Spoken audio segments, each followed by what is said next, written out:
Certaines lumières nous éclairent longtemps. En ce temps de l'Avent, je me souviens de la visite lumineuse d'une enfant de 12 ans environ.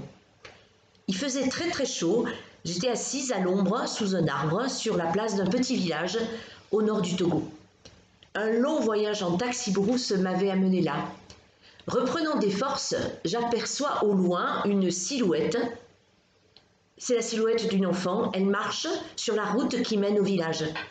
Elle porte sur sa tête une énorme bassine. Elle s'approche, elle interpelle quelques villageois qui lui indiquent ma direction. Arrivée près de moi, elle est timide, elle ne me regarde pas. Elle me dit un bonjour à peine audible, puis elle descend la bassine du sommet de sa tête et la place à mes pieds devant moi. Dans le récipient, de l'eau et quelque chose au fond, enveloppé de feuilles vertes. Elle le prend délicatement et me le donne. J'ouvre et je découvre un fromage frais. Cet enfant Peul me l'a apporté de la part de sa tribu pour me souhaiter la bienvenue.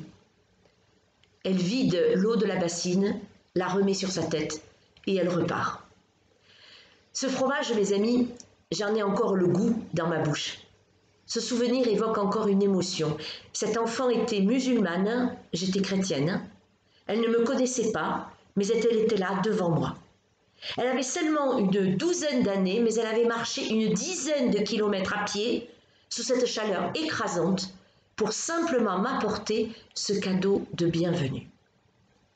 Un évangile était en train de se raconter pour moi. Un évangile fait de grâce, d'hospitalité, d'amour universel. L'Épître aux Hébreux nous dit de ne pas oublier l'hospitalité, car en l'exerçant, quelques-uns, à leur insu, ont logé des anges. Sans le savoir, cet enfant a été pour moi un ange. Je n'ai jamais mangé un fromage frais aussi bon. Il a rafraîchi mon corps fatigué et sincèrement, je pense qu'il sera au menu à la table du royaume. À demain, soyez visités et bénis.